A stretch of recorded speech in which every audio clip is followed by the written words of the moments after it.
So the radical left wants to cancel Independence Day now. The same people that are pulling down statues of George Washington and Catholic saints and Jesus Christ, these are the same people that want to cancel Independence Day. And they say because it honors racism, because George Washington was a racist and all the founding fathers were racist, and there's still systematic racism in America. But I promise you, I've been engaging these types of people for 30, 40 years. Their end goal has never been racism. That's just their straw man. Their end goal is to end Western civilization as we know it. They hate the fact that Western civilization was built on Judeo-Christian values. They want to see a Marxist atheist society. Their God is government, and their religion is Marxism.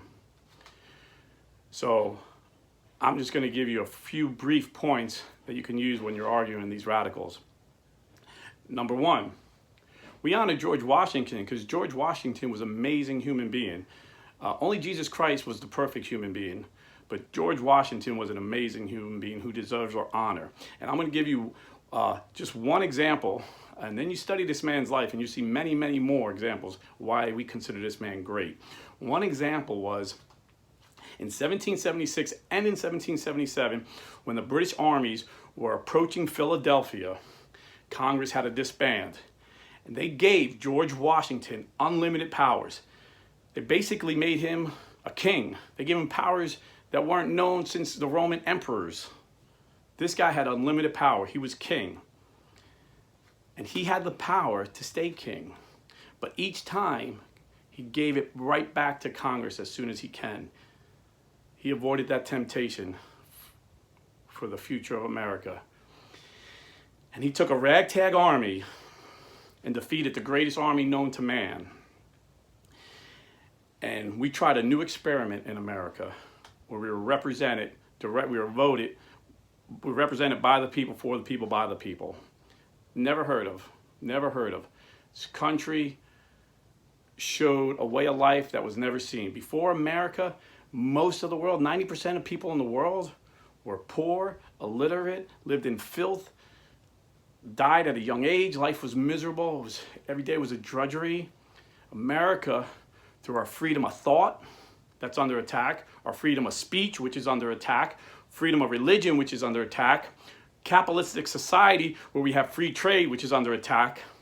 Because of all these things combined, America was so creative and had so much ingenuity, we became the most wealthy country known to man, the most powerful country known to man.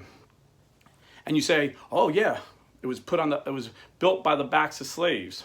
Well, Tim Kaine, Hillary Clinton's running mate last time around, senator from Virginia, recently said, and I don't think he's this dumb, I don't think he believes this, I think he just said that to rile up his base, recently said slavery was invented in Virginia.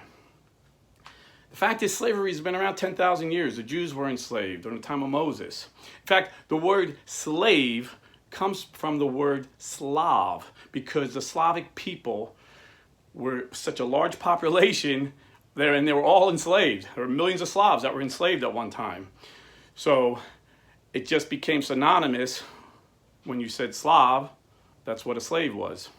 And these were white Europeans. The Slavic people lived in what we now know as Poland. So when America was formed, it wasn't unusual. It was normal. The Chinese had more slaves than America. India had more slaves than America. This was just a normal way of life. What was unusual was for a leader of a nation to say, if slavery isn't evil, nothing is evil. Those are the words of Abraham Lincoln.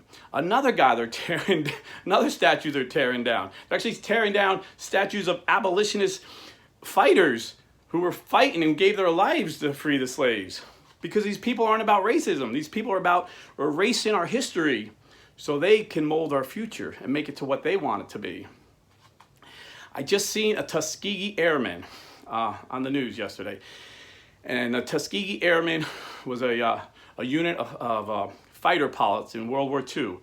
America was still segregated, so they had their own unit of African American fighters. And these guys were heroic. They were the best of the best. These guys were top guns.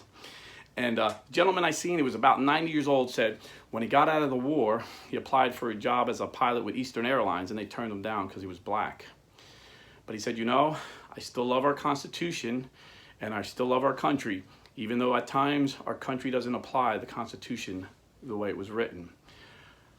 But he knew that our founders put a mechanism in there to correct the errors, and that's how we were able to amend the Constitution and free the slaves.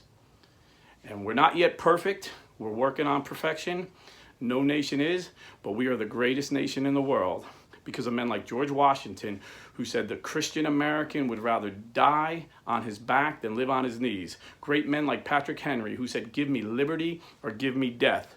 These guys put it all on the line. All their wealth, their lives, they put it all on the line for us, that we could be free and we can have a barbecue today and celebrate Independence Day. So remember that. America is great. God bless America.